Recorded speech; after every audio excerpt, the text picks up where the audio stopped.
you?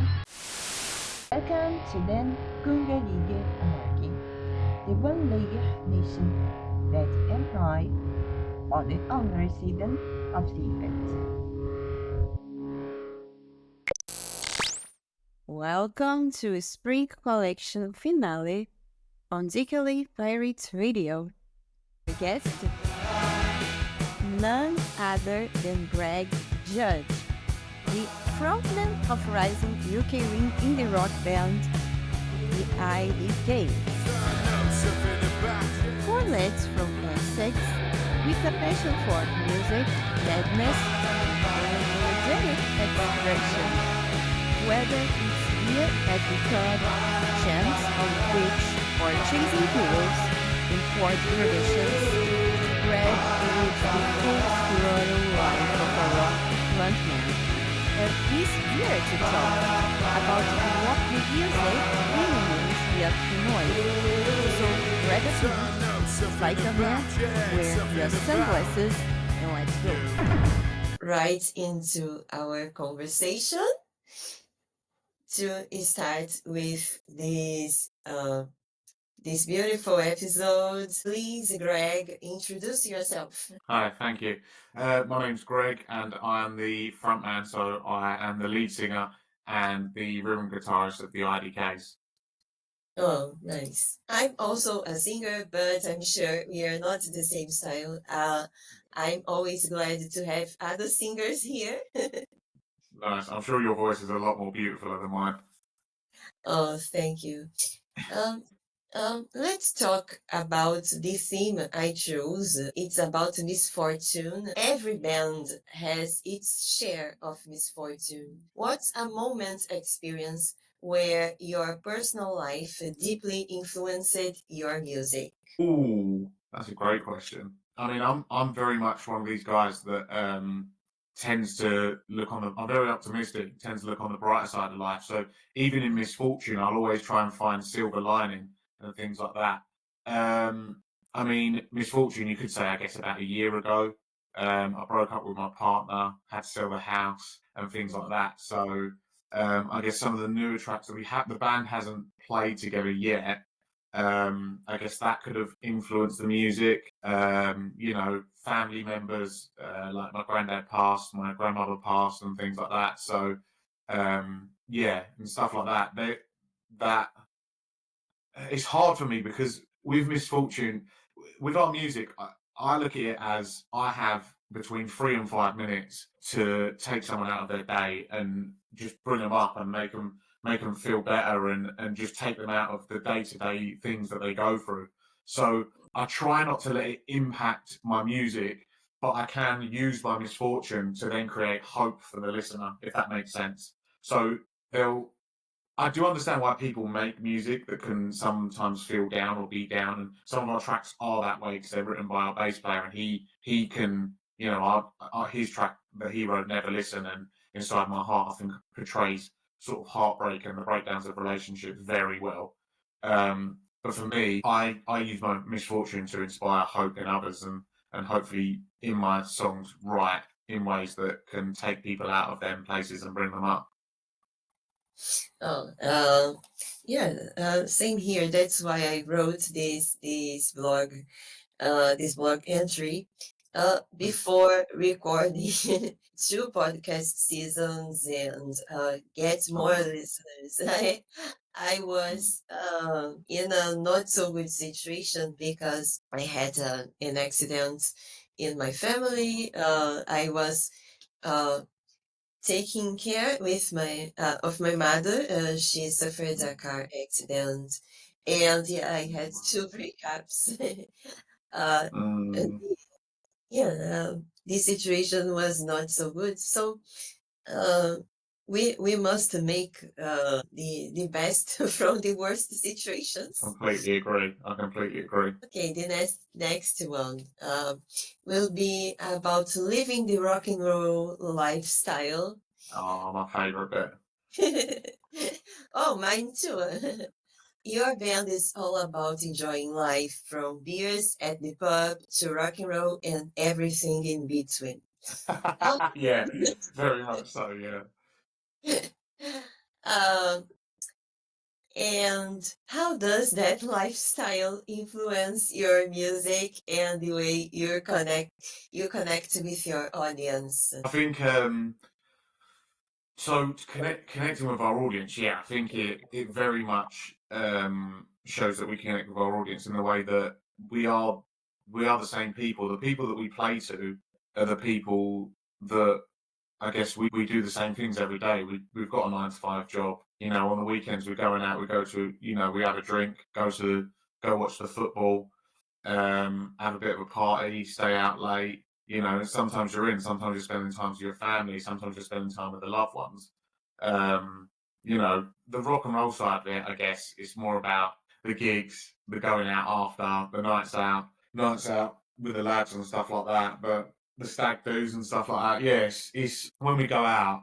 I can't remember a time where we've gone out and there's not been some form of absolute madness. With my group of friends, it's just like I do feel like trouble follows us sometimes. I'm not one of these people. Like I don't go out. I don't go looking for trouble. I'm not going to sit here and pretend I'm an hard lad. I go out. I look for fights. Blah blah blah, or anything like that. We're not sort of that. It just gets a bit messy. Stupid stuff happens. We're probably getting thrown out of clubs and that sort of thing. But yeah, I guess it's just all part of the rock and roll lifestyle. It comes with it. You know, you go out. You have a bit of a drink. You know, it gets a bit out of hand and you know, these are the things that happen when you get a group of lads together and they're all drinking. They just act like idiots. So yeah, but we love it. We love it. We love the gigging. We go out. I think we definitely relate to the people that we're playing to because we live the exact same lifestyles. We understand how they feel politically, how they feel in their lives, and we understand that people want to be, like I said, you know, I keep repeating it, but people want to be taken out of that. You know, they've got 3 to 5 minutes to listen to our music. They want to be taken out of everyday life, just chill out, close their eyes, lay back, or if you're in a pub or like habit, you want to be up dancing. You know, we give them that enjoyment, and you know, we want them to just forget about their worries for a bit and just have it and enjoy themselves. Oh, yeah, to me, rock and roll lifestyle is all about it. When you said in the end, chill out and close our eyes. It's my favorite my favorite music style. And well, I feel at ease listening to rock instead of listening to pop music. Well, I don't like pop at all because to me, I have an impression to pop music. It's a song you just listen to drink and hang out. But want to enjoy and imagine many stuff. It's my favorite music style to draw. Absolutely. Nice, yeah. Yeah, I do think that. I think even though like you can go out, you know, you can go to a gig, you can have a great time. You know, there's albums or records or whatever that I've sat there and like I said, you know, I've laid back, I've been in bed just chilling out and I'm just listening to music that I love or I'll be getting ready or I'll be doing something and I'll just be listening to the music because it's just it doesn't always have to be up out having it. You can listen to it from day to day, love it, and then, you know, their moments of the gigs. I think the thing that I love as well with a gig, it just brings people together. You have two people who you've never met in your life and they'll just come together and just, you know, enjoy that moment. They have that shared bond of that love of music. And I think that's beautiful. That's like a beautiful thing. Oh, and I forgot to say, this podcast, I got inspired by 2 rock and roll movies. Oh, nice. And yeah, the first one was about CBGB, the underground rock and indie rock. And I had the idea of making an underground space, an underground spot. Nice. Show my songs and my poems and my drawings. The name of this podcast, DKLA, is an acronym for Den Kongelige Anarchy, which means Royal Anarchy. Nice, nice. That's cool. That's cool. Yeah, I like it. By the way, let's talk about your inspiration. What inspired you to start the IDKs and pursue a career in indie rock? So for me, there's such a mix of things. So I mean, since I was a teenager, I've been really heavily into indie music and the indie scene, and like going to gigs. I remember going to gigs and just looking up at the stage. At this time, I could even play guitar, but I'd sit there, I'd look up on stage, and I would just be like, I want to be there. I don't want to be here. Like what he's doing. I think the first ever gig I went to was it was a band called Go Audio. They're not together no more. They were a very small indie band, but they had quite a big following at the time in Camden. I just remember looking up there and going, I want to be there. I don't want to be here. And that was when I was younger. I mean, I didn't learn to play guitar until a lot later.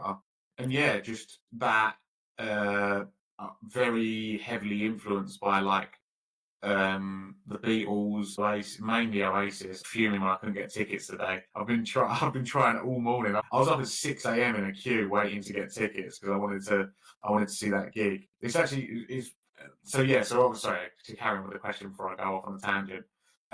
Yeah, heavily influenced by them bands. Arctic Monkeys, a lot of British indie bands have just heavily influenced me. And yeah, I've always wanted to play guitar. I think I started the band because I wanted to get better at guitar. And I remember I was working with this guy. He was an amazing guitarist. He's an Australian guy called Dean, and he said to me, "If you want to get better at guitar, just start a band because it forces you to practice. Because every week you're going to have to practice and get better and better." So when I started the band, I was absolutely dreadful. My friend Mason, who's still in the band, is the drummer. We eventually found the bass player Jules, and then his friend Mitch has now joined, who's our lead guitarist.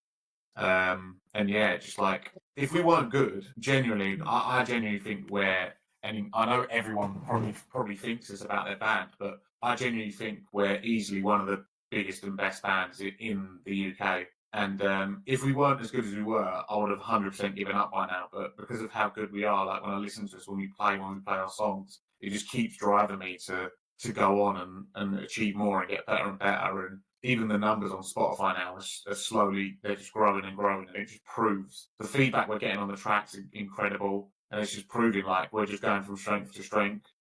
And yeah, I wouldn't be surprised if by this time next year we'd be signed. Oh, it's impressive. The numbers are growing, especially because I know how music industry is not easy.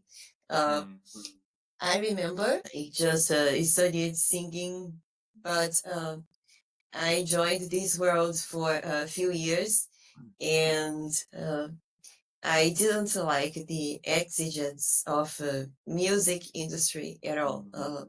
In my case, yeah, in my case, I love to sing symphonic metal, and I just heard from many people that I don't look like a metal singer, and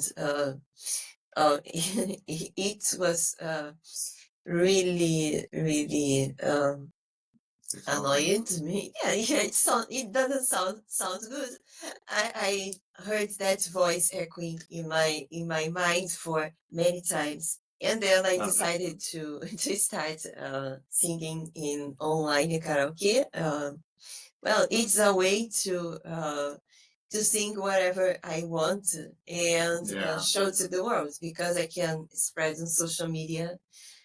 Well, and to keep my creative juices flowing, I decided to complete transition to graphic design and visual arts. And I don't regret my decision. I love what I do. I wanted to ask you if you feel anxious after going on stage. I remember every time I stepped on stage, I felt the same anxiety, not only because of public, but when we do something we love, when we sing something we love, we normally feel anxious. I want to know a little bit about you. Yeah, absolutely. I want to go back to what you said about the music that you love and that that you're passionate about and that you were doing. The people that said to you that you shouldn't be doing the type of music that you love, literally fuck them, because I don't care. I'm the sort of person that I literally I couldn't give two shits what people think about me, what people think about my music, what people think about my passions.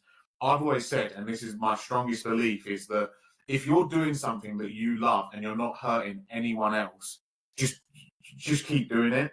This is what I said. I was on another podcast. I think it was about a week or two ago, and I had a similar question about what are your thoughts on like how to make it an industry and what you're doing and what you love. And the first thing is I'd say to anyone, and I'll say it now. I said it then. I'll say it now, and I'll say it in the future. It doesn't matter what anyone else says, because if you love it and you're doing what you love every single day, then that's what your dream's about. That's what you do. Keep going. I don't think other people's opinions matter. You need to keep pushing on. No matter what you do, people are gonna hate what you do. So, for instance, in Essex at the moment, one of the biggest bands at the moment is called Bill, and they're absolutely smashing it. I refuse to slag off any other Essex band. I think we should all stick together and all support each other.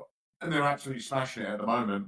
And they get so much hate online. But then you look at their gigs, they're selling out gigs and they're absolutely doing bits on numbers and stuff like that. So I think people can say a lot. Like I reckon I get slagged off about our tracks like at least 2-3 times a week. But I don't care, because I might get slagged off 2-3 times, but then 5, 6, 7, 8, 9, 10, 20 times a week, people will say how much they love how much they love our music and how much they want to keep going. So I think if it's your passion and you want to sing, the type of metal that you enjoy, keep going and keep doing it.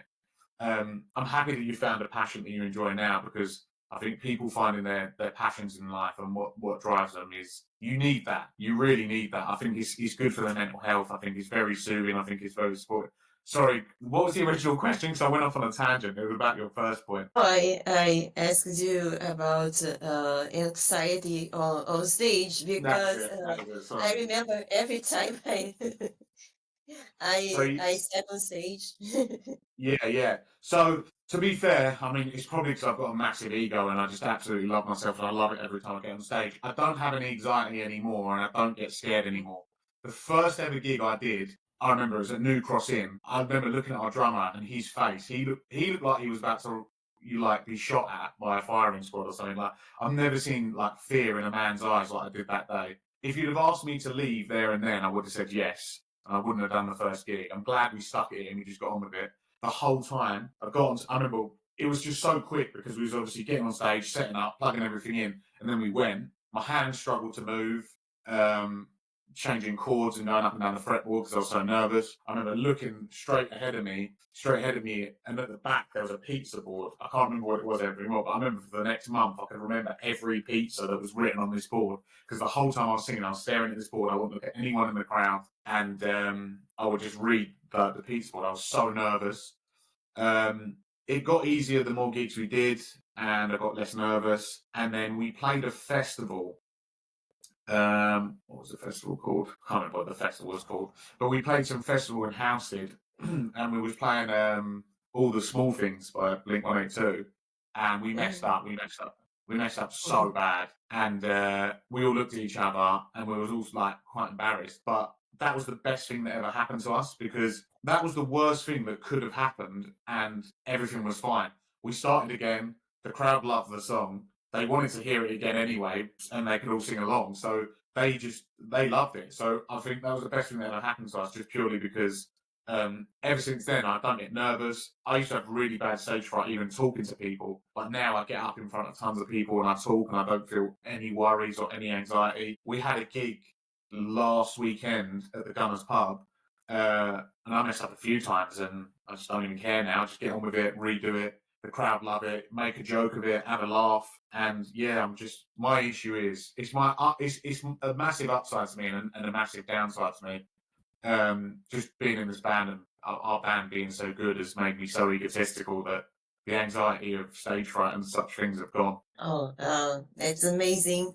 Oh, and I would say I What love about you? going to rock concerts. I think people are so supportive with each other. Many people have a bad impression of rock concerts, but in my case, I just love. And okay, many people don't know, but I loved to mosh when I was younger.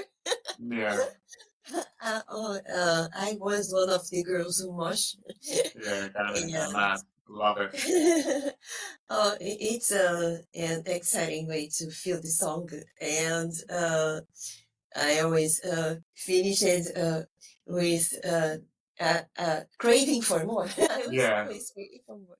It's really good. I can't explain. Yeah, it's a good way, I guess. Like when you see, I mean, I haven't been in a mosh pit in a while now, but yeah, when I was younger, I used to love a mosh pit and go in there. It's just a release, I guess. Like same way as I say that, we get to take people out of their lives. People have like, this it's not necessarily anger because I feel like when you're at a rock concert, even when you're moshing and people going crazy, there's still a love for people that like people still look out for each other. Like if people go down, you'll see people pick each other up straight away. It's just like it's a form of passion that people need to release. It's like this pent up, I don't know, like energy that people have from, their daily lives. And I feel like things like that, like being able to let out that form of energy and just be their self at a gig and just have it is just, yeah, I think that's what makes it such a great atmosphere to be in and just be around in a world where people are so disconnected as well. Like today, I think gigs and festivals are just so great to just reconnect people and bring them together because yeah, the world is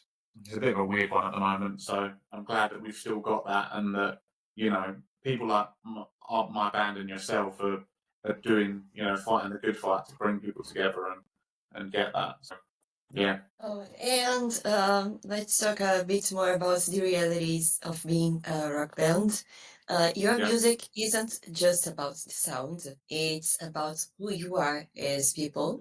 And can you share an experience where your personal life deeply influenced your music? Yeah, I can. One of the opening track for our Something About You EP, it was quite weird. So I can remember the night I wrote that, because some of the tracks I can't really remember what I wrote. I was out with a group of mates, and we'd just gone like we went for drinks, we'd done some axe throwing, and stuff like that. So it was quite a heavy night, and I got back. I was still quite drunk and stuff like that. Got back, and that song just came straight out, and it was just like quite a good rock song. I think the track itself, like even though I think the vocal for myself could be a bit better on it, the way that it's written, I just think is so incredible because in the beginning, in the first verse, you've got such like an ethereal and cosmic feeling of love and what that is, and then when you blend it with the second verse, which is like, oh, my girlfriend before I'm on the way to work makes me a cup of tea and toast. I think it's just such like it just goes to show that in life, like the most simple things in the relationship can create such like ethereal and cosmic feelings of love, and I think just being in that environment and being with the lads and just having a laugh, like it just makes you realise that like we do such simple things and like it can make such a massive difference to people. Like just seeing your mate or just making sure they're okay and and things like that. So I think I genuinely think that stuff like that has influenced my music. Something About You. It's a bit hard for me because the way I songwrite is sort of like it's actually weird. I found out that the way I songwrite is also similar to the way people do mental health exercises. So like how they journal and stuff like that, because they say sit there, just write down whatever comes out, and essentially I'll play a few chords, get something that sounds good, and then I'll just start writing words over it. So for me, I think that's why I've never really struggled too much with like mental health and anxiety. Because I feel like songwriting has really done me wonders, and I assume whatever I get out on pen and paper comes from somewhere mental, spiritual, whatever however you want to put it. And so I feel like all my music will come from my subconscious or that way. So I think I'm always constantly being influenced by everything around me in the way that I write and songwrite. Oh, I completely relate to you. The creative process, must come from our heart, our soul, instead of just writing some words to see what fits the best in a song. In my case, when I write, because I'm also a blogger, I just think about what happened in my to me during the week, during the month. It doesn't matter. And then I sit down and start writing. I don't have a ritual or something more complex. It's just write a title. Oh, I'm feeling like that, and then just write what I feel. I write in diaries for so long. Since I was a child, I love writing in diaries. So I make my art as a diary to the world. Yeah, it's a beautiful thing. I think that's exactly how it. Well, I guess like you're saying with your blog and things, it's almost letting people in. And I think in the beginning as well, that's such a scary thing to do, because when you're writing a song, or like you said, you do your poetry and things like that, putting that on show for the world to judge is then, in the beginning, I mean, now I don't care. I've done it so often that I don't really care. I just get on with it and people love it. But in the beginning, I know what you mean. It's a very scary process. And like, I'm now like, oh, okay, so I've written this, I've made this, and now I've just got to show everyone. It's a scary and brave thing to do. Definitely, like you said, in our songs a lot. I don't know if I mean to or not, but a lot of times I mention the word soul and like things like that. But it's because for me, it's like such a beautiful imagery when you're writing these songs, like, things about the heavens and, any sort of spiritual sort of imagery and stuff like that, I think fits beautifully. But yeah, I think it's good. I think it's healthy to get that sort of stuff out there, and then also you can let other people know, we do feel the same way as you, and I think it's good to help people relate and know that they're, we're all going through the same struggles, and that there are people out there who can help, or problem shared is a problem halved. Oh, I heard once from an art teacher that when we show our art to the world, it's not only ours anymore. Anyone can can relate to that song in a way they need in the moment. Some songs, it's impressive. Some songs they sound differently to me now than it sounded some years. And maybe in the future they will sound even more differently. Yeah, I definitely agree. I think once you put, that piece of art out there, whether it's a song, whether it's anything, like, it can take on a life of its own. You look at sort of Noel Gallagher. He came back from a night out after going to a strip club, and he wrote "Don't Look Back in Anger." And that he probably thought, oh, it's just a song, and I'll see how it goes, I'll see what people think, etc. And then that song went on to be, it played at weddings, it played at funerals, people sing it. The Manchester bombings, when they was doing the how many minute silence, they were all singing it there. They were singing it at the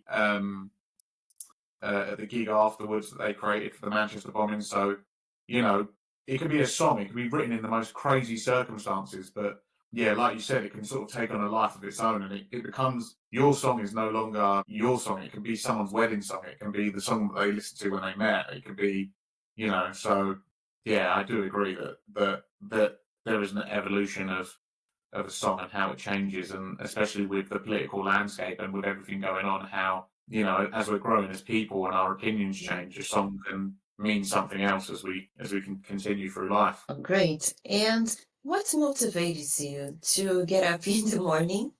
Are you driven by relationships, money, success? Money, more now, joking. For me, when it comes to the band, like what drives me every day is it's just my passion. I can't even really explain it. For me, like, even when I was learning guitar, I was sort of like, I've always wanted to do it, but then it wasn't necessarily a passion. When I was learning, I started writing songs because I was trying to learn to sing and play at the same time, because I was really struggling with it. And then I made the band and we started playing and I was loving it. But the first time I wrote a song, It wasn't the first song I wrote. It was probably like the third, or it was either the second or the third song I ever wrote. Really good song called "Calm Down" for me.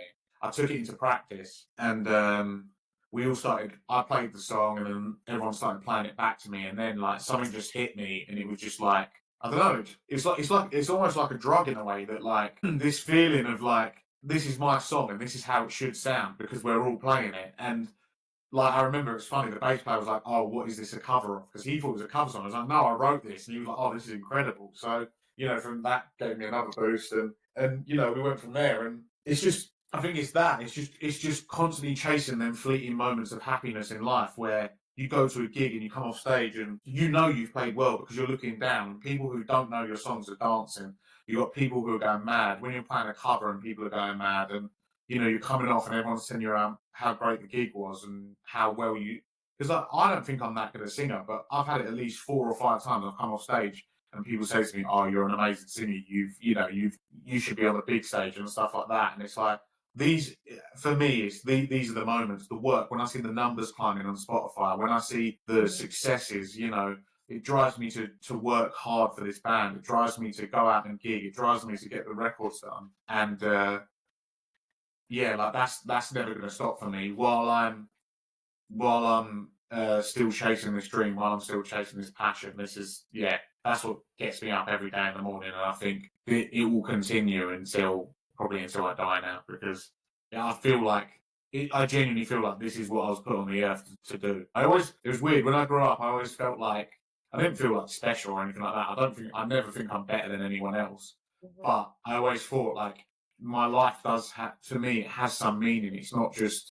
I've never felt comfortable with just a basic 9 to 5 and just doing that. I've always thought there's always something more. There's always something more I'm meant to be doing. So I think, when I found music and when I found this band, I was like, this is it for me. This is what I need to be doing, and I'm not going to stop until, I achieve my dreams. Oh, I think all artists they feel the same way. Yeah, when we do our art, when we don't want to be perfect, but we always want to be better than yesterday. Right. Well, it's hard to me to say it because I'm naturally a perfectionist, and I do some therapy to. I always say to kill my Mr. Perfect. That's how I call my perfectionist every day. But a great way to kill my Mr. Perfect is certainly showing my art to the public, to social media. I don't like to show my face to social media. I hate it. But I like to. You should push that confidence. There's nothing wrong with your face. Don't stress. If I look like this and I'm doing okay, I think you're absolutely fine. You've got nothing to worry about. Absolutely nothing to worry about. But when I show my art, when I show my drawings, and even my videos, my animation, and I see the reaction of people, more than 600, 1,000 plays, not so big number related to more famous people, but when we start from scratch, it's so great, and we feel so good when we accomplish this. And like when I leave a rock concert, I always crave for more. Yeah, that's exactly it. That's it. When that's the feeling that I think we're all chasing. It's that that's the drug that we want. It's not something artificial that can be created. It's something out there, like you said. It's something that feeds the soul, and it's the only time you can get it is in these fleeting moments. And I think, I know what you mean about the perfection side of things, because especially when it comes to recordings, our bass player Jules. Don't get me wrong. It's good to have him because he's amazing at what he does. He's very much a perfectionist. I feel like Mitch is going to be the same way as well, which is good to a degree because obviously he wants to get things done right. It needs to be done a certain way. I completely agree with him when it comes to that. But there is always I listen to artists. I remember Ozzy Osbourne, Noel Gallagher's obviously said it, Chris Martin from Coldplay, Red Hot Chili Peppers. all these bands, all these artists, they always say, "Oh, I wish I could have changed this. I wanted to change this. This could have been better. This could have been better. Oh, once the album was released, I listened to this and I didn't like this and I like this." I don't think a song for their artist or for their own person will ever be perfect. There might be one or two. You'll obviously get like lucky and you'll get a few songs where you're like, "Yeah, I've perfected that. That's solid. That's the best it can ever be." Most of the times, they're always trying to seek that perfection. I think that is just it's not always going to happen, and sometimes you've got to work with that and try and just try and avoid that and just realize that it's a hard one because you want your art to be good, you want it to be the best it can be, but sometimes when you've got like 90% of listeners who aren't musicians and the only form of criticism they have is the song good or is the song bad? You know, they're not going to sit there and go, "Oh, that bass line could have some work. Oh, the mix doesn't sound great. Oh, you know, the lead lines could have been a bit better. Oh, that vocal's a bit," but well, they might comment on the vocal, but that's about it. But their only notion in their head is this song good? Is it bad? So when you're listening to the track, I feel like I'm quite glad that I'm not musically perfect, so I'm not trained in music. I barely know the chords that I'm playing, which is crazy. When I write songs, I have no idea what I'm playing half the time, but it just sounds good. But I think it's perfect for me because I can sit there when Jules is doing the musical side of things and saying, "Okay, let's get this and this right." I can sit there and go, "Mate, this is good. People are going to be happy with this. We can release we can release this. We can't spend another year making a single or whatever." Like, it goes back to, like we said before, relating with your audience and being able to say, "Yeah, this sounds good" or "this sounds bad." I think that's really good for when we're getting the music out, and I can sort of help manage and support that side of our music, which is great. We have a bit of both, which is good. Oh, absolutely. And now I remind one of my favorite bands, Queen. Yes. When I watched the movie Bohemian Rhapsody, that scene, they are recording the album. They record so many times, and and nowadays I hear some people saying they hate the song, they don't like the band. So at the end of the day, it's up to the public to know if the song, the album is good or bad. You are completely yeah, correct. I think so. Yeah, you will get sort of, I guess with us guys, we're like emerging artists and things like that. We don't get it as much, but you'll get publications and you'll get like certain magazines or certain, I don't know what they're called, like parts of the media who will comment on albums and stuff. But half of the time they end up being wrong. Like, What's the Story, Morning Glory was one of the best, in my opinion, one of the best albums ever made. People say it's overrated, whatever. I guess the ticket sales on Oasis today prove otherwise. But in the media, they were saying that it was, the critics were saying it was terrible. They said it's like not a great album, and it got released, and everyone was like, "What are they on about? This is the best album ever." So it's just that music is always about opinions and finding your niche, and not everyone's going to love your music, but I think that as long as you're happy, for me, I'm always happy with our music, and you can find it. I don't care if I'm playing to 200 people or playing to 1 million people. If I find that the people I can relate to and the people that I can play the music and they keep my passion alive, that's what it's all about for me. Let's talk a little bit more about ideas and creative process. What's one idea that you think that the majority of people get wrong? Oh, that's another great question. Very hard, especially in the arts, because there could be an argument that there is no wrong way, because art is so abstract and it's like based on opinion. There's no structure or measurement in art, so it's a very hard question to answer. But one thing I can say, especially in music, I can say that that people get wrong, but it's also, I think, unfair, is the way that how bands progress and how there's like a lack of help or there's a lack of support, especially in the music industry. So like with us, like the amount of things like ways that we had to learn how to record. Our recordings were absolutely dreadful in the beginning. We just assumed, oh, you know, put one vocal down, one guitar down, one bass, one drum, you know, and let's send it out. And we thought that's how you do it, not having a clue. You know, we went to recording studios, and we paid a lot of money to, well, what is a lot of money for us, to to get help and get support. And there wasn't any, like, we went there and he said, oh, what are you recording? Like, we're recording this. But there was no advice from I'm not going to name the guy because I don't think it's very fair, but there was no support as like, oh, you guys should be recording this way, or you guys should be, you should be doing it this way. Like, especially like we were very new. They knew we were very new. And it just seemed like there's a lot of cash grabs at the moment of people trying to take advantage of new artists, which I think is an absolute shame. But when it comes to process, I struggle with the wrong way.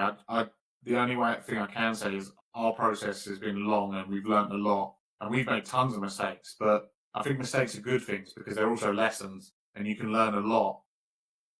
But yeah, I think people just need to reach out more. I always say people can always message us and reach out and ask us questions or understand what they need to be doing, what's the next step, where they're getting gigs, because I'm messaging bands all the time. I don't care. They can say what they want about us, or they can say, oh yeah, we done this for this person. Yeah, right then.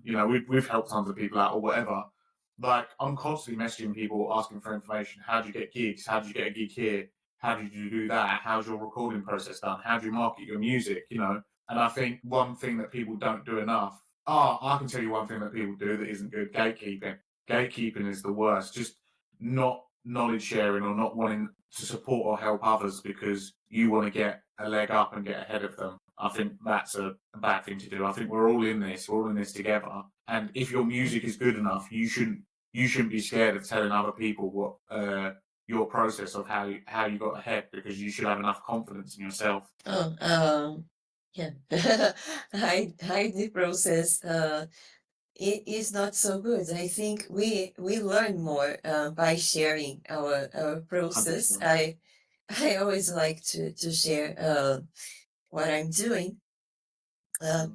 But I think wrong idea people have of music is maybe because of my experience that the best songs, they have to look perfect. The best musicians, they have to look perfect on stage. Sometimes when you are in a big festival, you can see the singer.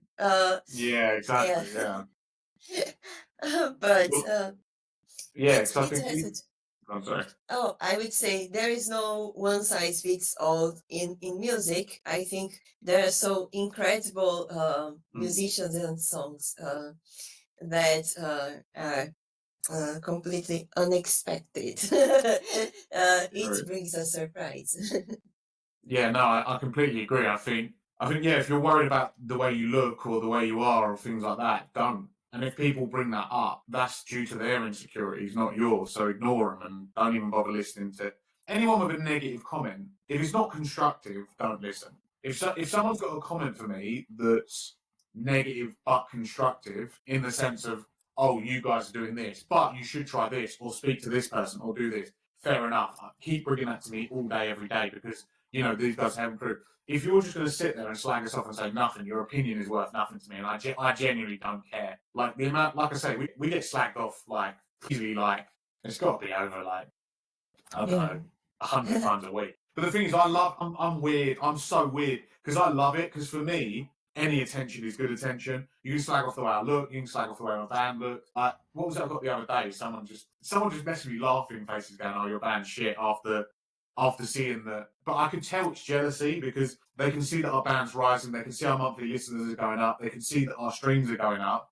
And I think you can just tell sometimes when people are getting upset with people's success and stuff. Yeah, it doesn't matter how you look. Look at Oasis. You had a guy, two of them looked like janitors. Noel was like, I mean, his teeth were scuffed and all that. He looks all right now. I mean, they all look cool now, but that's because they've all got money. But, back then there was a bunch of scruffy kids from a council estate who got together and, they made things happen. I don't believe it matters how you look as long as your music's good. I've got a good point. You made me think as well. I'll tell you one thing that I think is because we made this massive mistake as well.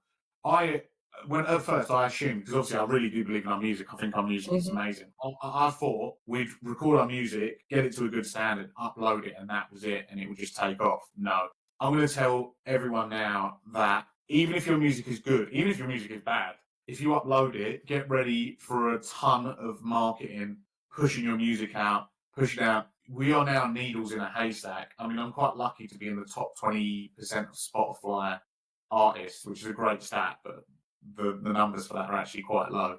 But yeah, it's hard work, it's marketing, it's pushing out, it's finding new strategies, it's constantly, being on that, and you can succeed. And you will need good music. Everyone thinks they've got good music. So when people say that, I think that's such a stupid comment to make.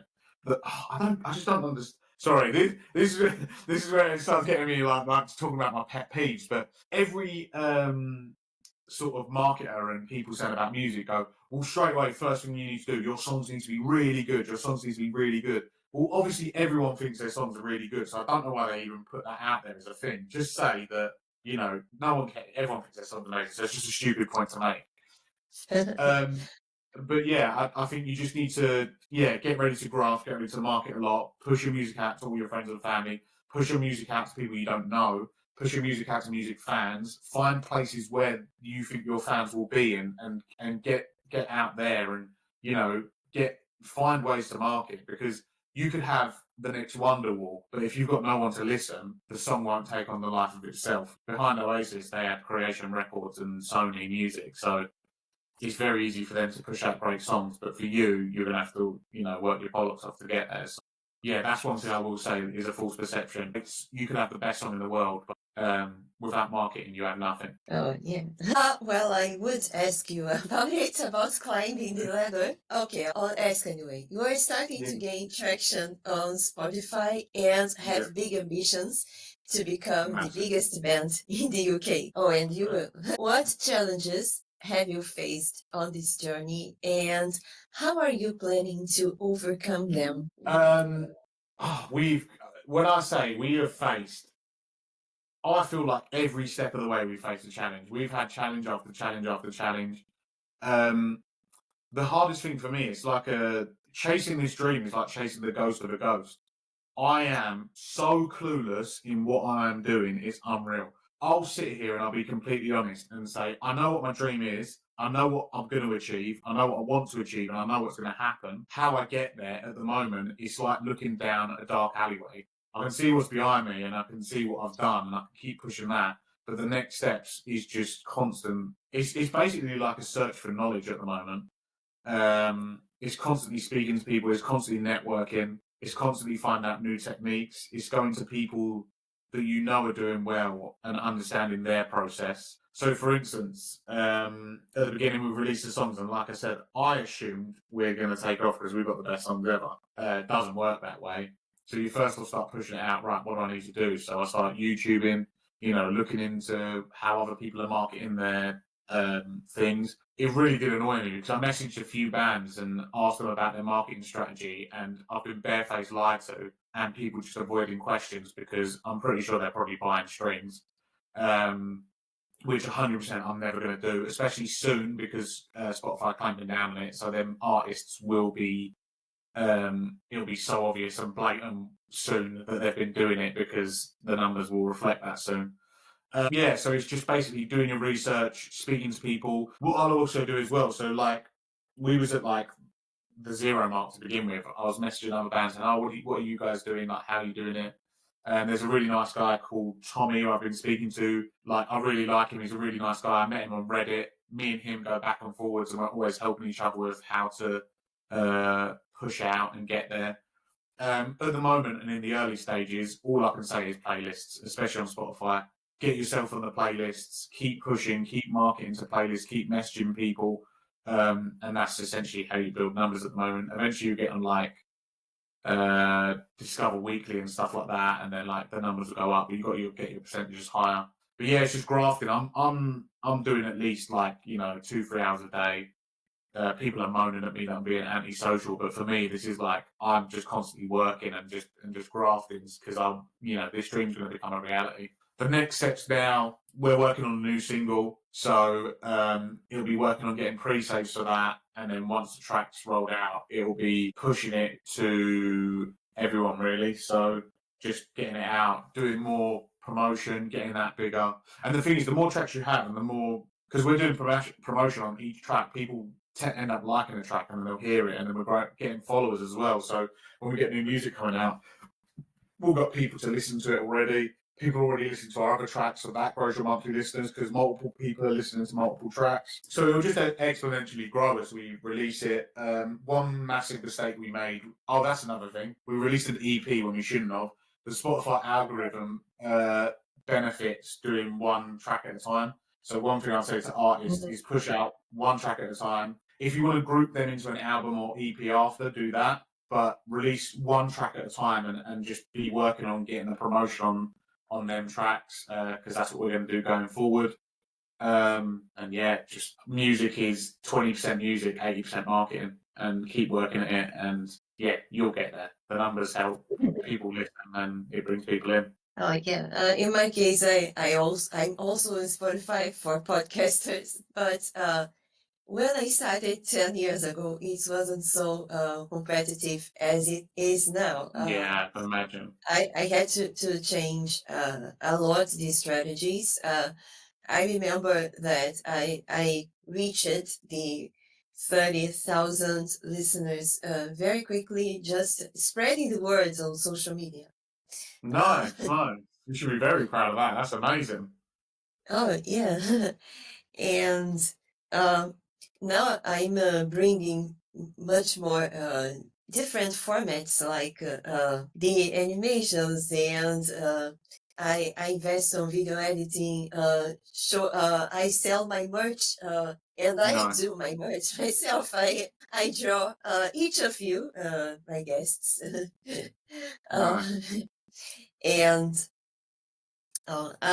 yeah, we need to give a lot of our blood, sweat, and tears.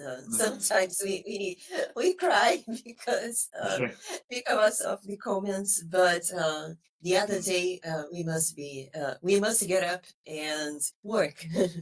Yeah, so with the negative comments, I think the reason why I'm so ineffective now is because I call it what is it? Find a one, lose a fiver. So this is the thing. So I will get 100 nice comments, and then I'll get let's say 5 bad comments. But say you found £100 on the street and you lost £5, you wouldn't be upset, would you? Because you've still got £95.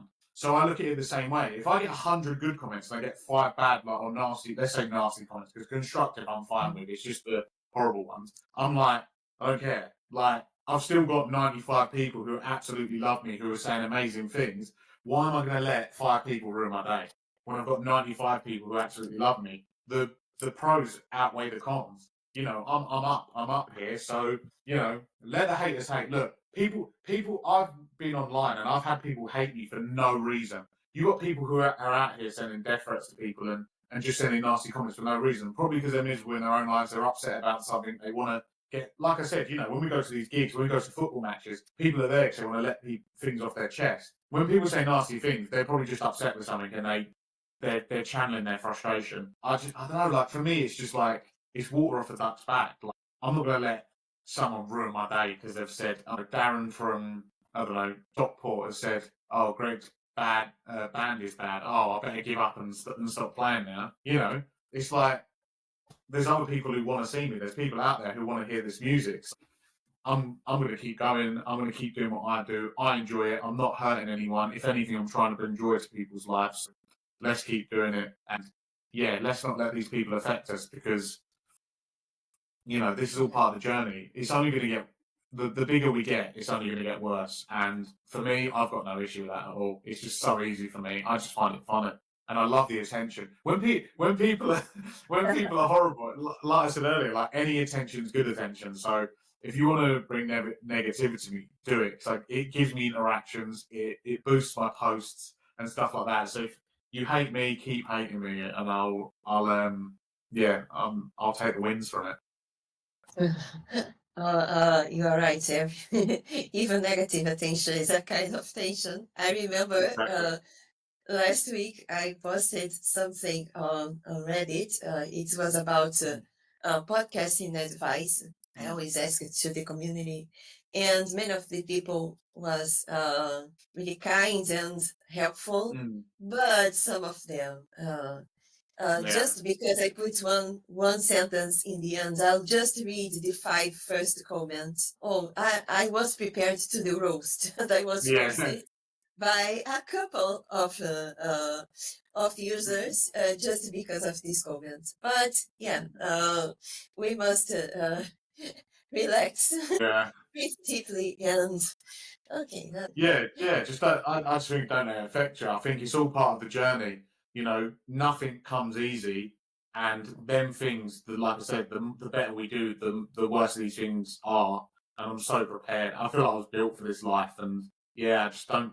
I don't know. I find it really hard to get upset or frustrated by people because because in my head I know it's just a person behind a computer screen who's like upset or unhappy. I think it's because in me, even if the person's horrible, I genuinely feel like, and I don't mean this in a patronising way or anything, I genuinely do feel sorry for him. Because I'm sitting there thinking like, how much do you feel inside to go out on the internet and do that? Do you know what I'm saying? So for someone to feel the need to go out and do that, I feel like, oh, like maybe there's something I can do to help them. Maybe there's a way I can make them feel better. Listen to the music, have a listen, stuff like that. And when people slag off the music, I just go, oh, okay, send me your stats for your music, and you can say the same thing. Send me the stats for your podcast. And what they're going to say, they can't say anything because we're absolutely smashing it, and they just want to be negative for the sake of being negative. So those who mind don't matter, and those who matter don't mind.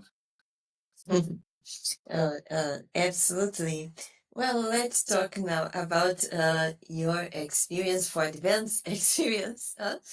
If you had to pick one of your songs that best represents IDK's journey through tough times, which one would it be? Could you share a bit about its creation and the story behind it? Yeah, absolutely. So it's not released yet, and we're really struggling to record it because the way the drum beat is. So we'll have to record that. I think it's a track that will come a little bit down the line. It's not part of our set list. It's a song that we used to play and everyone loved. It was, like I said, it was the second or third song I wrote. It's a song called Calm Down for Me. And it was one of the first songs that I wrote when we played it back, and we was like, oh my God, this is incredible. It's a song that's always been there and we've always loved. People have always loved it. I think lyrically it explains, the battles and the sort of like, I wouldn't say struggles because we don't really struggle, but in the way that like our journey has gone through music and like the things that we've had to overcome and do, like the whole chorus, calm down for me and count to 3. Don't overthink things. Don't go mad. You just be calm. Keep going on. The whole song's pretty much that.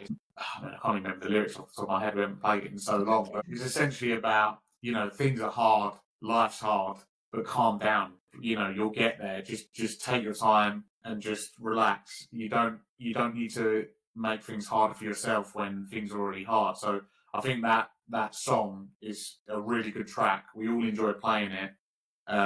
We love it, and once it's released, I think that would be the best song to personify our journey and what we're doing and where we're going, sort of thing. And I think it would be a great. I've always said that song will definitely make it into the charts. So once we're a bit bigger, it'd be a perfect time to release it so that we can reach some greater heights with that track. Oh, nice. And do you sing this in all your gigs, or sometimes you prefer to sing the your releases and over songs? I don't know. So with that one we used to have in our set list, it's been taken out now because we're not going to have to record it for a while. So we said let's leave it out of the set list and then we'll put it on the back burner until we can get a good recording of it. So from our tracks on Spotify, we've got In Time, Never Listen, Something About You, and Inside My Heart. All 4 are on the set list. We have 2 more tracks called Axiom and You're Alright. We're currently in the process of recording You're Alright, which will soon be mixed and mastered, and that'll be our next single that'll be out. But yeah, I guess out of all the tracks, I feel like Something About You, Never Listen, In Time, and Inside My Heart, we released them because we wanted a good basis of our set list to be out and to be recorded and to be listened to, basically. The next 2 tracks are really good. They get, people going. I think they're really good songs.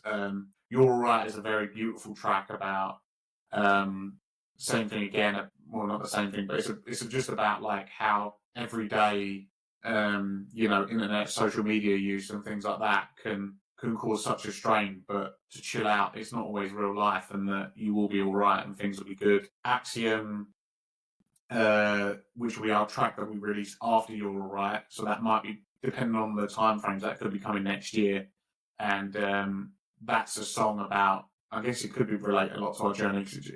It's about believing in each other and no matter what, life, again, things are hard.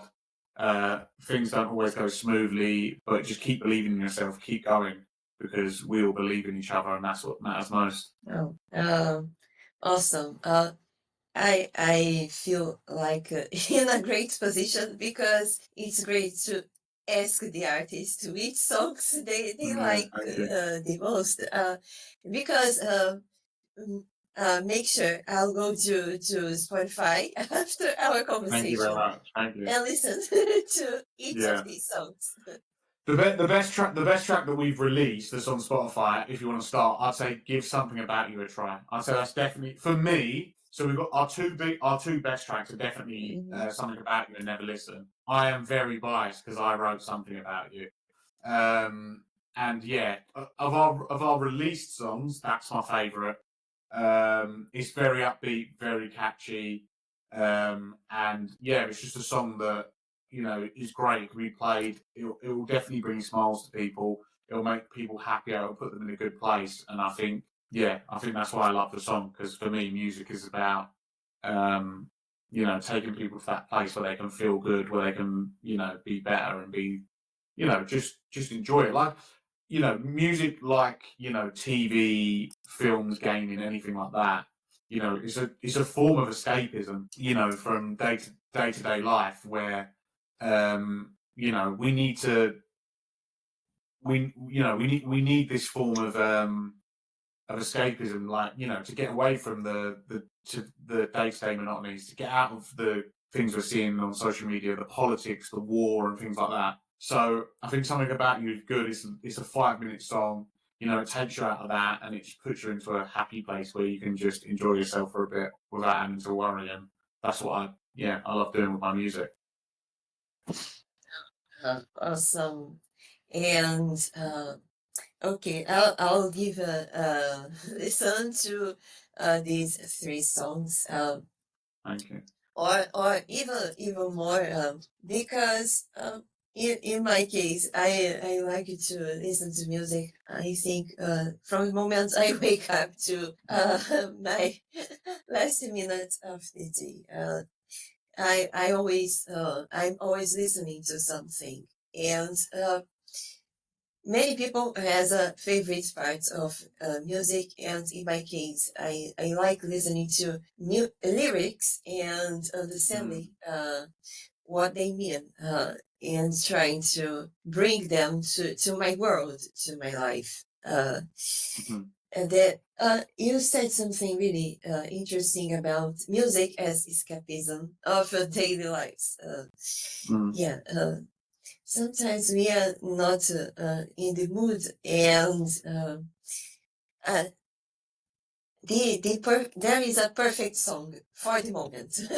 Correct. Absolutely, in every moment. It's actually quite weird for me, because I know when my songwriting struggles, when I go through heartbreak, for some reason, I cannot listen to music.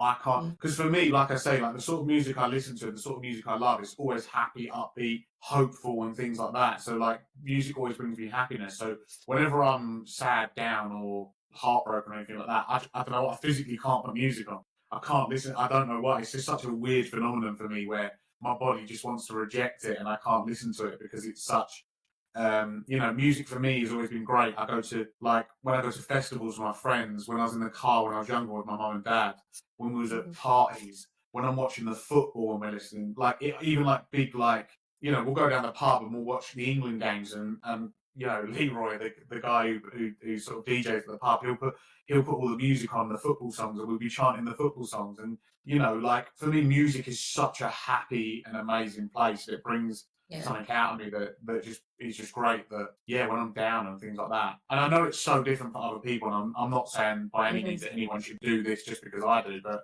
because music isn't a one size fits all. But I think that's what's so amazing about it, how it can make you feel so many emotions and like bring out them, goosebumps of the feelings. I think it's a great tool, and I think it's something that, it's the oldest form of media, really, isn't it? Oh, yeah. And I like to listen to my favorite songs, for example, when I'm just chilling out and enjoying the moment. Like when I'm having my Sunday breakfast, it's a special moment to me. It's really, I think it tastes better.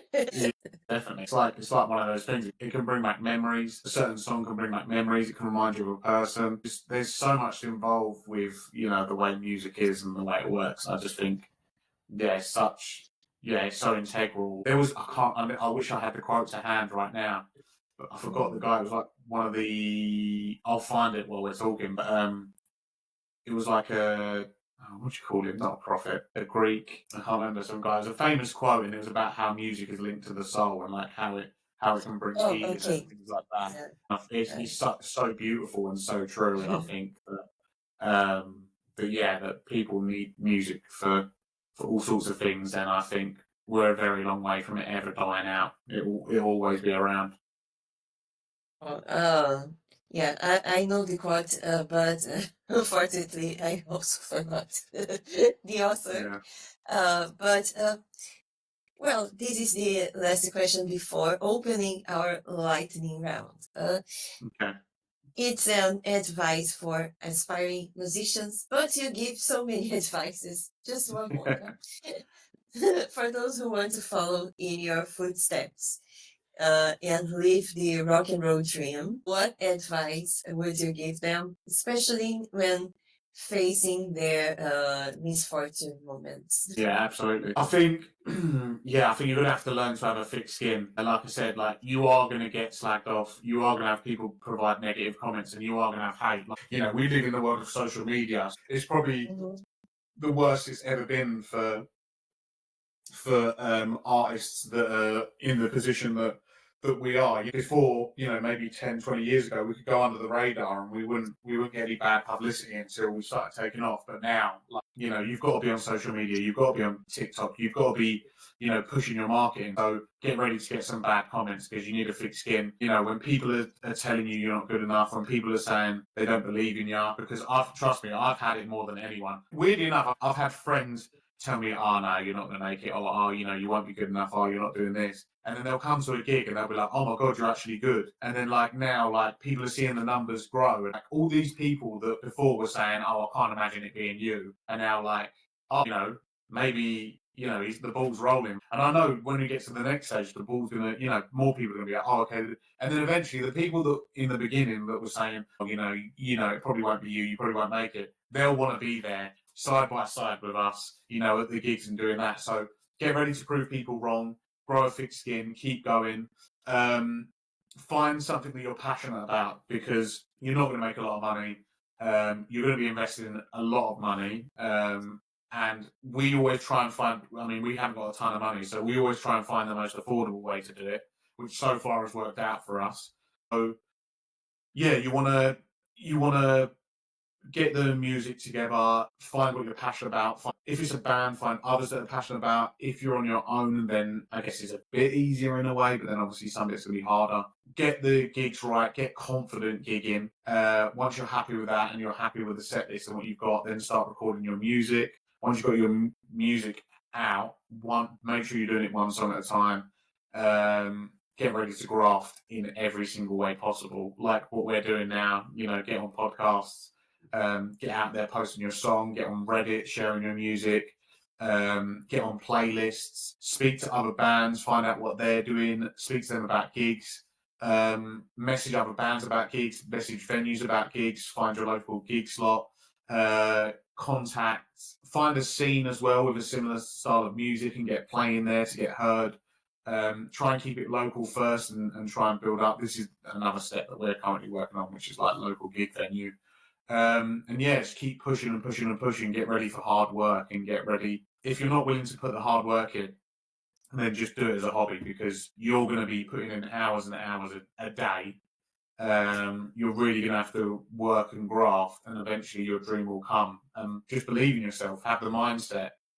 Once your mind is there, everything else will follow anyway, because your subconscious will push you into positions where these things will benefit, because you'll talk to people about, oh, you've got a band, and someone might go, oh, you've got a band, oh, I know this guy, that guy. But make sure you follow through, make sure you're messaging people, make sure you're talking to people, make sure you collaborate and ask questions. Don't be scared to look like an idiot. Like, I am the biggest idiot in the world, and I'm happy for people to say that, because I'll ask every and any question, and and I'll end up being the smartest person in the room because I've asked the questions, and then no one else knows anything and I know everything. Why? Because I was willing to be an idiot to then become the smartest. Constant search of knowledge. YouTube is your best friend. YouTube everything. Find other people who are in the next stage of where you are and contact them and ask questions and keep going. It's a long, sorry to be such a long answer, but the process, I mean, this has been years for us to even work out what we're doing and understand and have a process. So it's very, sorry to give such a long answer, but yeah, this is, and the part, what I've told you is just the tip of the iceberg. Where, we need to, we're nowhere near yet. So it's only going to get harder from here. The work's only going to get more. But I'm willing to do everything and anything until I am, we are the biggest band in the UK of our generation, because I can't now say the biggest band in the UK, because for me, Oasis will always be the biggest and best band in the UK. But for me, they are what I aspire to be. When they weren't together, I was like, right, I could easily be the best band in the UK. But now they're back together, I'm like, we'll make second. I'll be happy with second underneath them. So yeah. Don't worry about the size of your answers. Believe me, I have many talkative guests, and they are the best because I have a personal philosophy. When someone feel at ease, I reached my goal. And my goal is inspire and engage. No, absolutely. I think you've got a very warm and calming presence. You've got a very warm smile as well. So I feel like you put me at ease straight away. No, thank you very much for that. Well, before we open our lightning round, let's do a small recap. We had an electrifying conversation about the ups and downs living the rock and roll lifestyle. We explored how misfortune, or when like I write in my blog post, bad hair days, have shaped their journey in music, and got a glimpse into what it's like to be a part of band that's all about enjoying life and making music that resonates with who they are as people.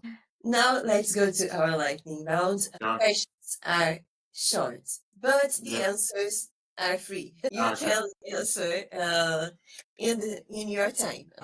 First question.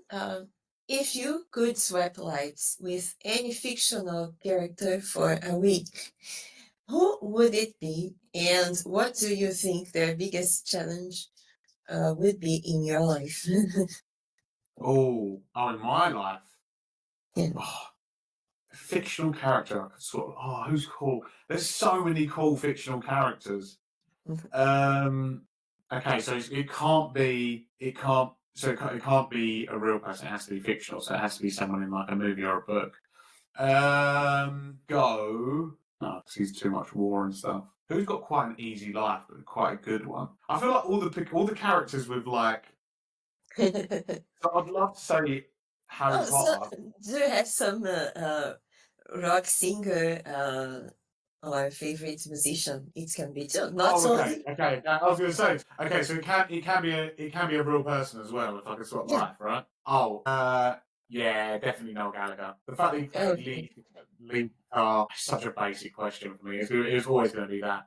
The fact that he played lead guitar for one of the biggest bands in the UK in the my favourite era of ever was the 90s. Like, you know, I was very young in the 90s, but I grew up through, you know, some of the 90s, and like the style, the life. It was just before the internet, so people were a lot more connected. You know, people spent a lot more time together. I remember, like, when I was really young, like, my parents would always have their friends around, would always be there. And I feel like it's not as, I feel like families are a bit like that, but like friends aren't like that as much now. So yeah, I feel like people were a lot more connected.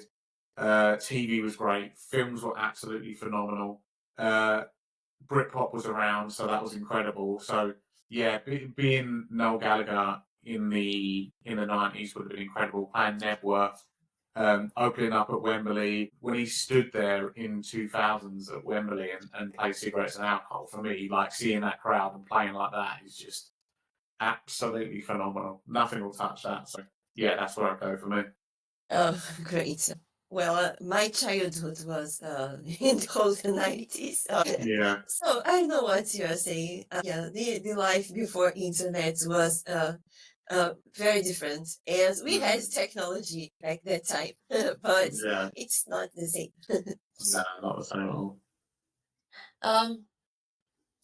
And this one is completely fictional. Would you rather spend 1 year at the North Pole or 2 years in the Sahara Desert? Oh. So when I'm there, do I get given anything, or do I have a house or a tent or anything like that? Oh, yeah, you can. It's up to you. Oh, I hate the heat. I hate the heat. But the Sahara, oh, that is cold though. I'll probably go a year in the North Pole. One, because it's shorter, and two, because I'm just not great with hot weather. I prefer because at least like in the Sahara, I can wrap up warm. I can be nice. I'm out there for a year. I can enjoy the snow. You know, just enjoy that, and then just like, you know, and then we get like a nice hot cup of tea. Oh, sit there, cup of tea, feet up. Yeah, I think it'd be the North Pole for me. I think that's where I go. I would answer the same. I prefer the winter rather than summer. Yeah. I live in a tropical country, and here it's really hot. So it must be nice to be cold sometimes. I prefer the cold weather. Wear some jackets. It's much better than sweat. Yeah, I agree. I definitely agree. Okay, next question. Who has made the most influence in your life?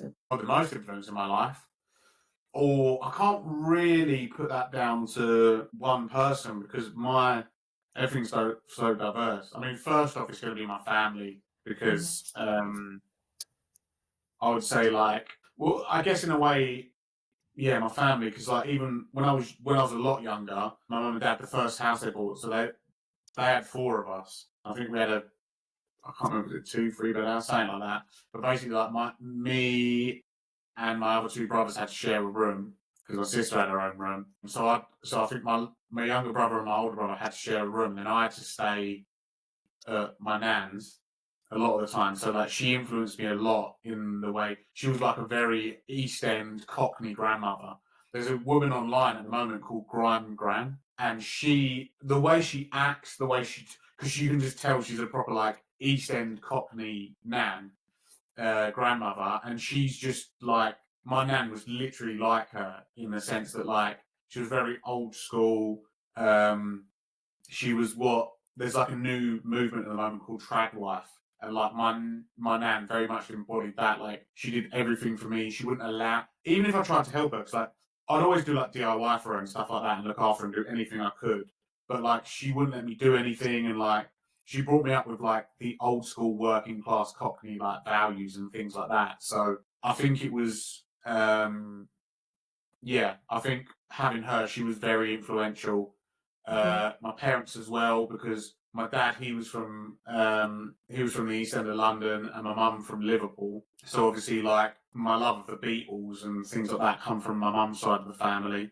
Obviously, the Beatles being a band that, yeah, were from Liverpool, from that area. My granddad actually met Paul McCartney when they was, I think he was in like a band with like a few of his friends. It was like a different type of band, like, I can't remember what it was. I can't remember what act he did. I know he'd done ventriloquism and stuff like that. I'm pretty sure I get the fact that I like being on stage and like that from my granddad. But yeah, you know, so that I got influenced by that side of things. My dad was very into the more of the music that I'm into, which is like the rock. He's a massive Paul Weller fan. He likes Style Council, the Jam, stuff like that.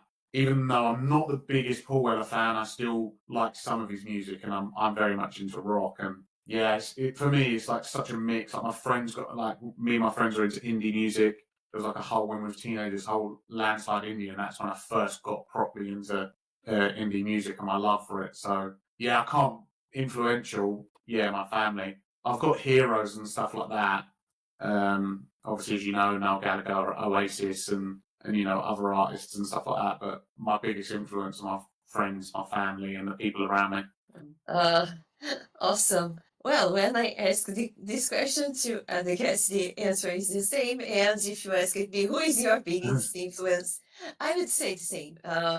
My great grandmother, she was a wonderful person to me. And I learned so many things. She was a teacher, and she had a huge library in her house.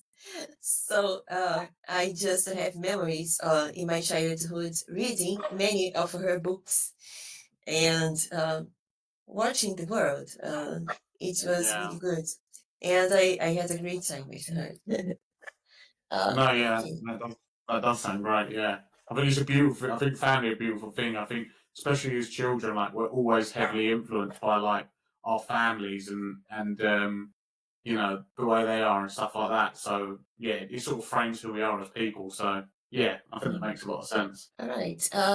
If you had the attention of the whole world for 5 minutes, what would you say? I've got the perfect joke answer for this, but I don't think all the fans would understand it. If I had the attention of the whole world for I've got a whole 5 minutes. No, I wouldn't say that. I would say, what would I say? 5 minutes. What do you do? I've never thought about a question like this. When you actually think about it, it's a good question. I'd probably end up marketing my band at the moment.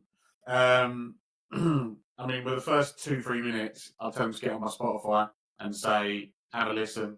I'll probably scare them a little bit, but oh, by the way, if you don't listen to my band and go to the gigs, you'll all die. And then that way, they'll be so scared. They'll think it's like from some ethereal being up above. So I would gaslight everyone into listening to my band. And then I'd probably say, everyone be good to each other, because if you don't, bad things will happen to you. And because I've got the attention of the whole world, do they know it's me, or they're just hearing it in their head? Oh, yeah. I'll probably play a song after yeah. And then I'll play one of our songs, for whatever time we've got left, and I'll just do a quick message. So yeah, promote my band, pretend I'm God, and tell them to be good to each other, otherwise bad things will happen to them. So then everyone will be really nice to each other for at least a good couple of years. And then, finish up with one of our tracks. So, if your life was a movie, what would its title be, and who would play you in the film adaptation? I think Brad Pitt, when he was in Fight Club, or Zac Efron would play me. I'm joking. Who would play me?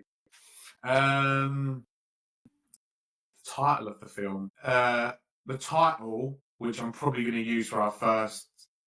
The title would either be That Was Then, This Is Now, or it would be Blue Screens and Memory Errors. They're the two it would be. This one is good.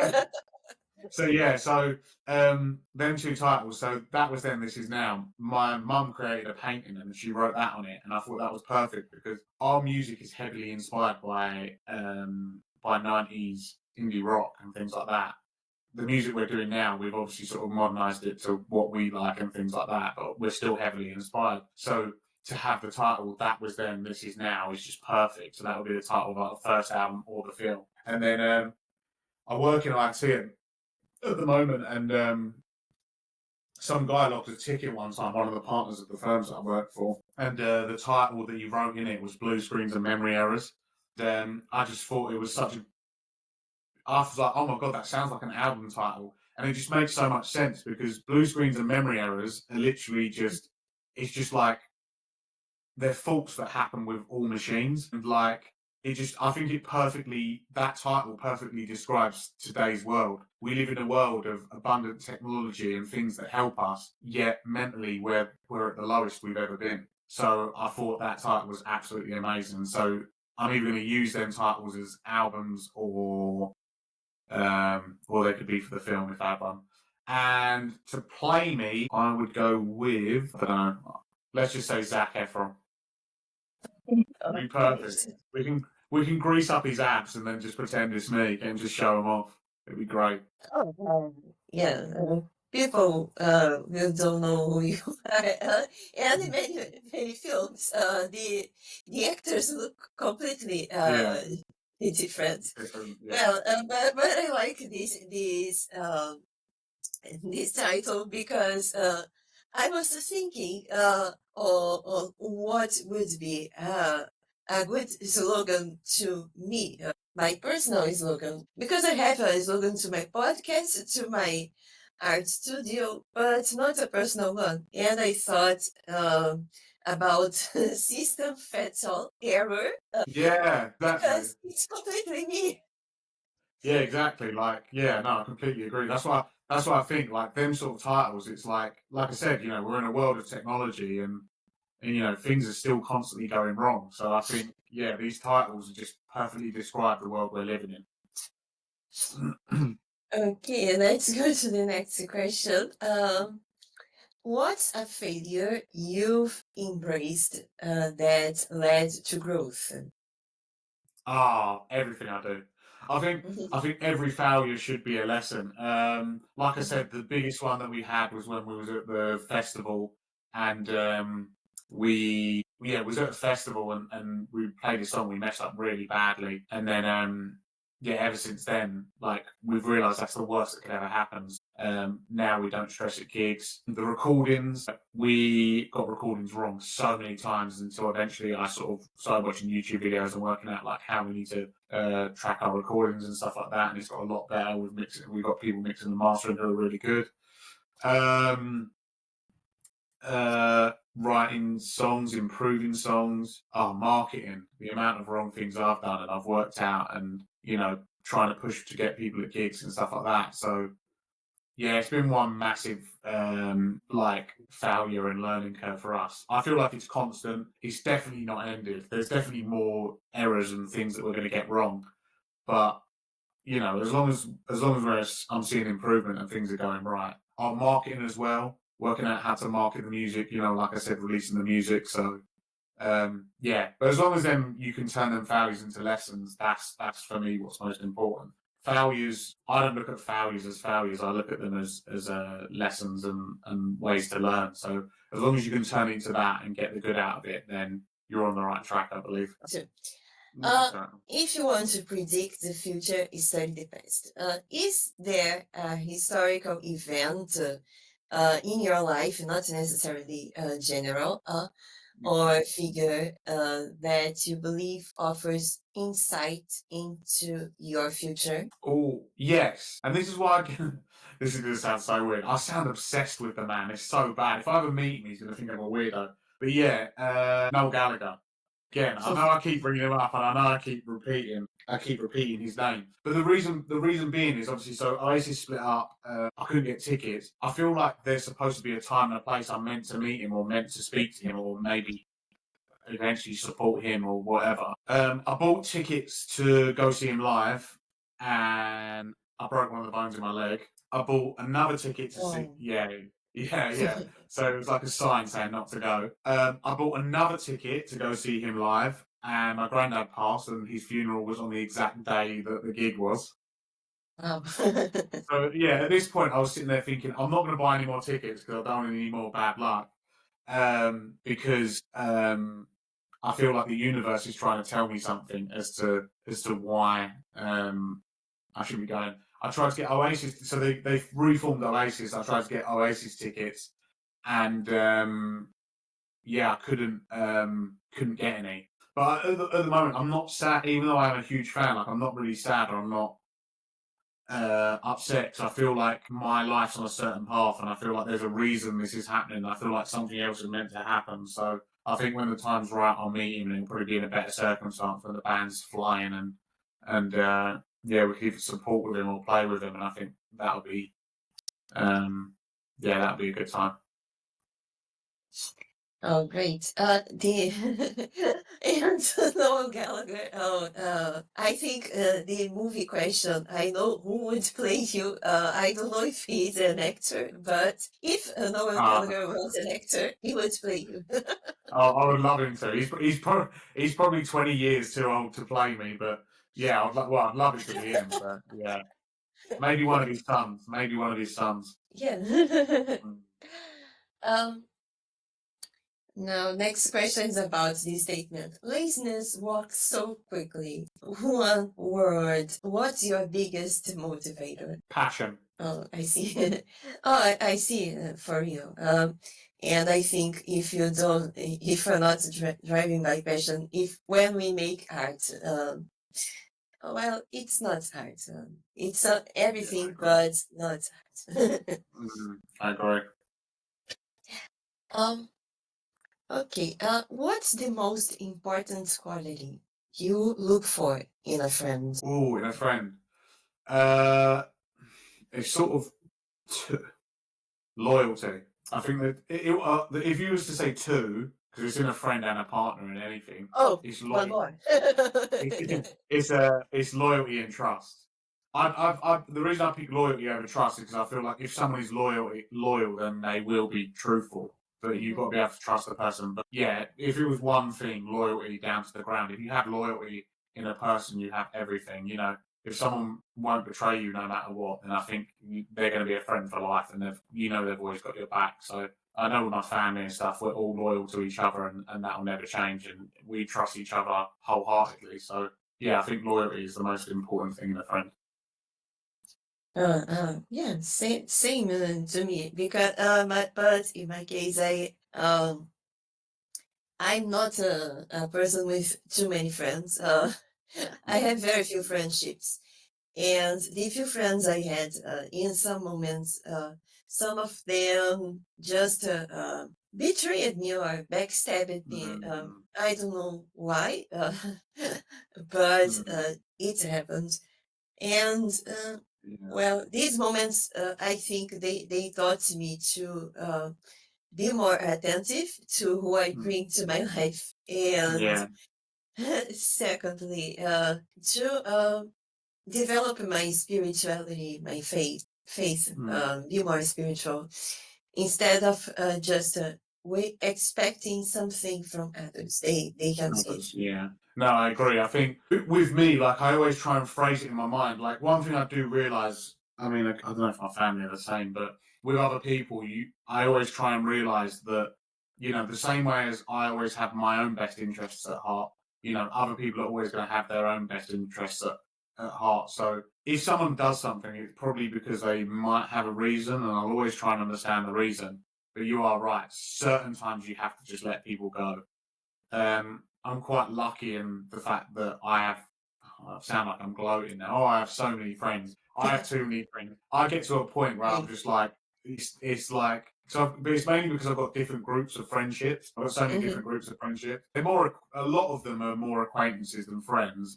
I agree. But I do try and realize that, everyone has their own life. Everyone has their own things that they're doing, and they can't always be as loyal to you as they can to other people in their lives or themselves. So I always try and understand that when when people are making decisions and that, and I can understand a bit more as to why they make the decisions that they do. And I try not to put too much pressure on other people because they've got their own lives and their own objectives. So, I just try and focus on what I do. And then if other people's, sort of ideologies and the way they are aligned with mine, it just fits perfectly and we carry on that way. So, just another thing, I just try not to stress about stuff too much.